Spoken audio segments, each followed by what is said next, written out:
Hello class and welcome to Fairy Tale Week. Today we're going to be reading a fairy tale called The Goose Girl, which is one of my favorite books and favorite fairy tales.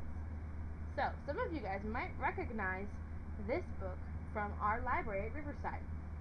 It's by Shannon Hale, and it's the first book she wrote. Shannon Hale also wrote the Princess in Black series. She also wrote Best Friends and Real Friends, and this is the first book she ever wrote, and it's really good. It's one of my favorites. It's a little bit high level for a lot of you, but 3rd, 4th grade could definitely try. And this is a story that's based off of the original fairy tale from the Brothers Grimm, which is also called The Goose Girl. So, it's a really interesting story, and so I'm going to read you the fairy tale today, and then if you like, you can read The Goose Girl. Now, if this is a little too hard for you to read, you can listen to the audiobook, which I love to do. This audiobook is narrated by a full cast, meaning each of the characters has their own voice actor and different voices for every character, which is really cool. So any book recorded by a full cast audio is going to be a really fun listen to. I like to listen to audiobooks while I'm knitting or coloring or anything like that. So, definitely a fun one to listen to, but we're going to read the Brothers Grimm fairy tale version of it today, so you can understand where this book came from. The Goose Girl. There was, once upon a time, an old queen, whose husband had been dead for many years, and she had a beautiful daughter. When the princess grew up, she was betrothed to a prince who lived at a great distance. When the time came for her to be married, she had to journey forth into the distant kingdom. The aged queen packed up for her many costly vessels of silver and gold, and trinkets also of gold and silver, and cups and jewels, in short, everything which appertained to a royal dowry, for she loved her child with all her heart. Now, a dowry is something that people used to do when a woman would get married. When a girl would get married, her parents would give jewels or money or animals, if you were poor, to the husband's family. It was sometimes called a bride price. It's kind of gross because it was kind of like they were buying the girl, the bride. But a lot of times it was just to make sure that their daughter was taken care of, that she had what she needed. So, that's what a dowry is. She likewise sent her maid-in-waiting, who was to ride with her, and hand her over to the bridegroom. That's another word for groom. And each had a horse for the journey, but the horse of the king's daughter was called Falada, and could speak. So when the hour of parting came, the aged mother went into her bedroom, took a small knife, and cut her finger with it until it bled. Then she held a white handkerchief to it, in which she let 3 drops of blood fall, gave it to her daughter, and said, "Dear child, preserve this carefully. It will be of service to you on your way." So they took a sorrowful leave of each other. The princess put the piece of cloth in her bosom, mounted her horse, and then went away to her bridegroom. After she had ridden for a while, she felt a burning thirst, and said to her waiting maid, "Dismount, and take my cup, which you have brought with you for me, and get some water from the stream, for I should like to drink." "If you are thirsty," said the waiting maid, "get off your horse yourself, and lie down and drink out of the water. I don't choose to be your servant." So in her great thirst the princess alighted, bent down over the water in the stream, and drank, and was not allowed to drink out of the golden cup. Then she said, "Ah, heaven!" And the 3 drops of blood answered, "If your mother knew, her heart would break." But the king's daughter was humble, said nothing, and mounted her horse again. She rode some miles further, but the day was warm, and the sun scorched her, and she was thirsty once more. And when they came to a stream of water, she again cried to her waiting maid, "Dismount, and give me some water in my golden cup," for she had long ago forgotten the girl's ill words. But the waiting maid said still more haughtily, "If you wish to drink, drink as you can. I don't choose to be your maid." Then in her great thirst the king's daughter alighted, bent over the flowing stream, wept, and said, "Ah, heaven!" And the drops of blood again replied, "If your mother knew this, her heart would break." And as she was thus drinking and leaning right over the stream, the handkerchief with the 3 drops of blood fell out of her bosom and floated away with the water without her observing it, so great was her trouble. So she put the handkerchief in her shirt, and it came out. The waiting maid, however, had seen it, and she rejoiced to think that she now had power over the bride, for since the princess had lost the drops of blood, she had become weak and powerless. So now when she wanted to mount her horse again, the one that was called Falada, the waiting maid said, "Falada is more suitable for me, and my nag will do for you." And the princess had to be content with that. Then the waiting maid, with many hard words, bade the princess exchange her royal apparel for her own shabby clothes. And at length she was compelled to swear by the clear sky above her that she would not say one word of this to anyone at the royal court. And if she had not taken this oath, she would have been killed on the spot. But Falada saw all this and observed it as well. So now the waiting maid has switched places with the princess. She's wearing the princess's clothes, riding the princess's horse, and the princess has to wear her waiting maid's clothes and ride the bad horse.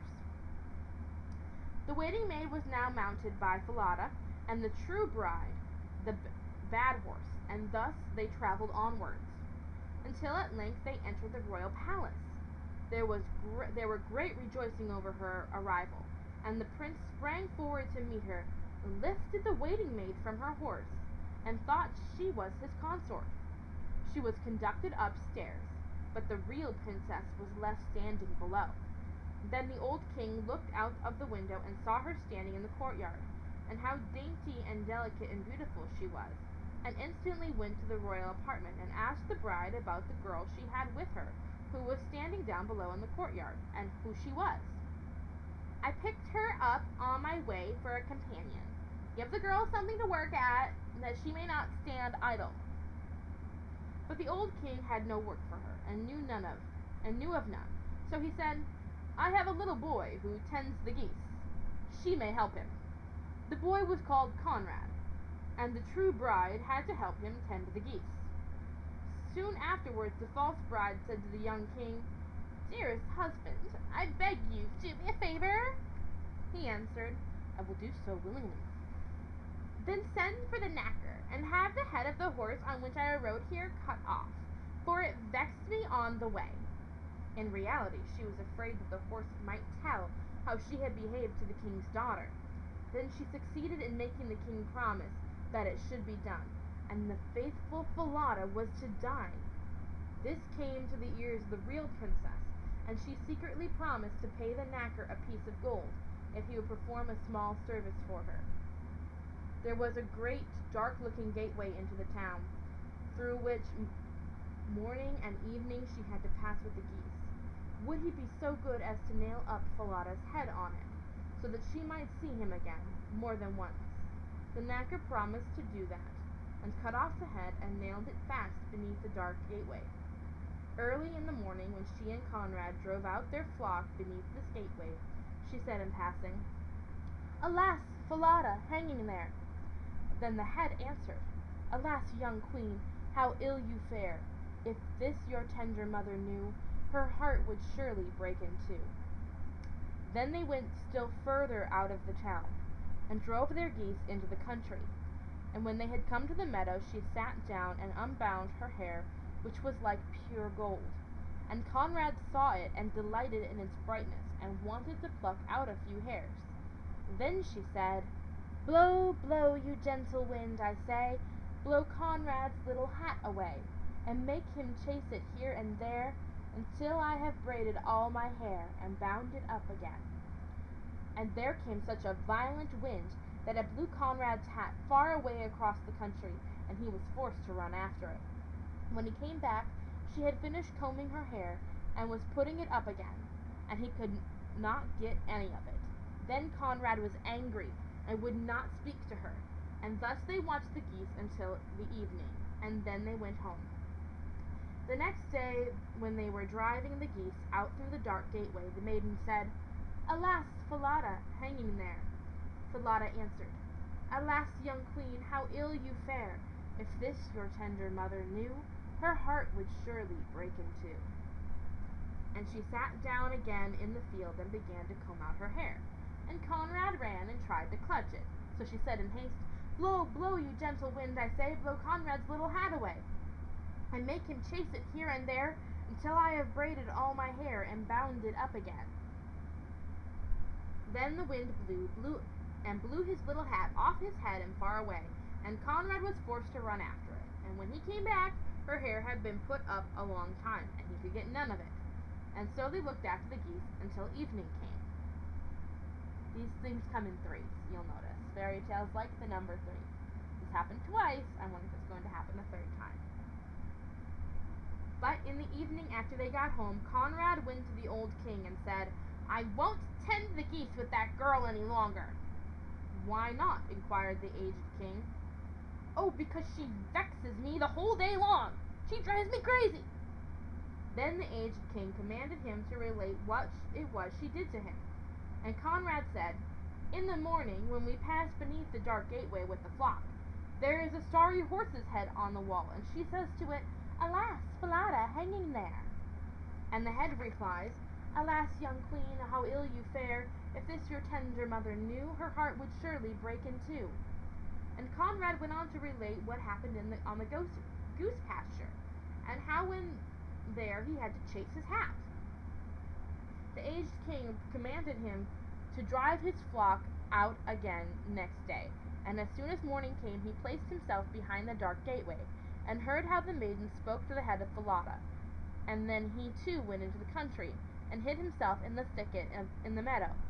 There he soon saw with his own eyes the goose girl and the goose boy bringing their flock, and how after a while she sat down and unplaited her hair, which shone with radiance, and she said, "Blow, blow, you gentle wind, I say, blow Conrad's little hat away, and make him chase it here and there, until I have braided all my hair and bound it up again."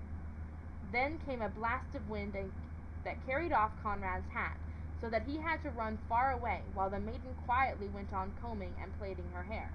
Braiding is plaiting. All of which the king observed. Then quite unseen he went away, and when the goose girl came home in the evening he called her aside, and asked her why she did all these things. "I may not tell you that, and I dare not lament my sorrows to any human being, for I have sworn not to do so by the heaven which is above me. If I had not done that, I should have lost my life." He urged her and left her no peace, but he could draw nothing from her. Then he said, "If you will not tell me anything, tell your sorrows to that iron stove there." And he went away. She had promised not to tell any human, but she didn't promise not to tell a stove.